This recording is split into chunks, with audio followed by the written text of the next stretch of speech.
This is Joel McCarty coming to you live from Collinsville, Illinois, where it's really hot. But we got stuff to do, and one of the things we need to do today is hear from Don Seela, who's what we call in the Guild world a repeat offender. He's been to a number of Guild events, and we're going to give him the same runaround we're giving everybody else, which is, who are you? Why are you here? How did it come to this? How are we doing? What's next? You know, okay. Your grandkids are going to want to read this anyway. Okay. Here you go. Talk. Okay. Who are you? What's going on? You hold it. Who am I? I'm Don Seela, just another run-of-the-mill guy. Yeah. I'll tell you more about that later. Out here having fun. Where are you from? Beaver Creek, Ohio. Just outside of Dayton. Just east of Dayton. Nice little bedroom community. Yeah. And you got a bunch of grandkids that you brought to Guild events in the past. Yeah. You brought a son to a Guild event. We had 4 children, my oldest son and his son. That grandson were to one of Rudy Christian's raising of his big barn. The big church barn? The big, not the church, no, but his workshop, yeah, where his office is. That was about 18 years ago that happened.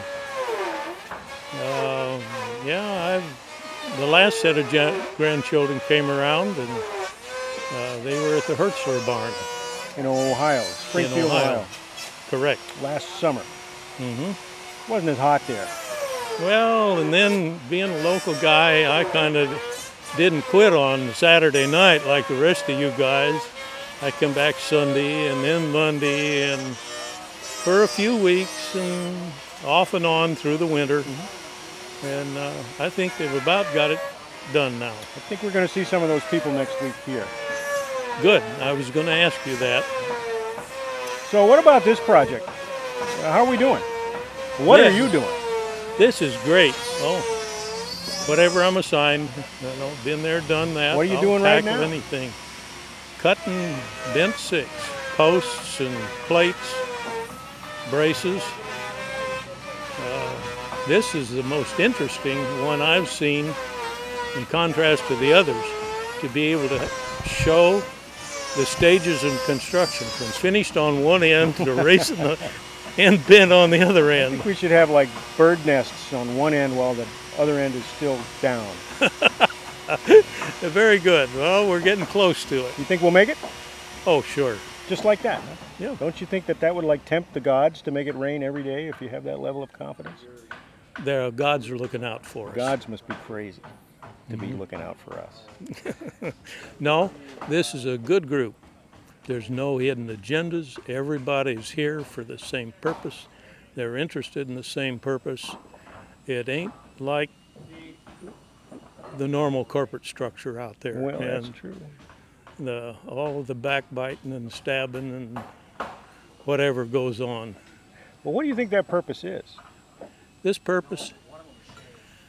Oh, conserve history is obvious, but the next generation, education. Work for the next generation. If I'm doing my job right, you are both a teacher and a student when you come to these events. Exactly. Has that been true? Yes. For your experience?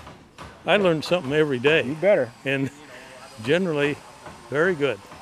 Okay. Learning environment. Yeah, and I can pass on a few things I learned somewhere else. This is a man, ladies and gentlemen, that hides his light under a bushel. Mr. Seela has participated in 60 worldwide habitat construction projects, Doctors Without Borders. You came to this job directly from Haiti? Yes. You got anything you want to say about that? Are you looking for volunteers? There's probably some right there on the other side. Right there on there. Well, I'm working through an organization called FOCUS, F-O-C-A-S, Foundation of Concerned American Samaritans out of Cincinnati, Ohio. And they sponsor a couple of dozen schools, plus medical clinics and churches through their organization. And Hurricane Dennis, fortunately or unfortunately, blew a schoolhouse down. And it is in the boonies, and I mean really in the boonies, way beyond the electrical grid. The last 3/4 of a mile If you want to drive in, it takes 45 minutes to drive 3/4 of a mile. Anyway, it was a tremendous construction process. Everything had to be called in, but going from a one-room post building. Now by post, I mean a 2-inch sapling stuck in the ground and some GI sheets, sheet iron. Going from a one-room schoolhouse that leaked so they couldn't use it in every rain to a concrete block building with a concrete roof. It ain't gonna blow down. And they've got 7 classrooms. Nice. For all 7 grades, kindergarten through 6th. Beautiful schoolhouse. And you're going back. Oh yes. You're going back soon. I'll be back there in right after Thanksgiving. It might be a little cooler. Hopefully. FOCAS out of Cincinnati, Ohio. Foundation of Concerned American Samaritans. Probably could find it on the internet. And if you can't find it on the internet, you get yourself a 14-year-old grandchild and they'll show you how that works. That's it. Thanks very much. Thank you, sir. It's been a pleasure. Now Very get good. back to work. Okay, here we go. And thank you, ladies and germs.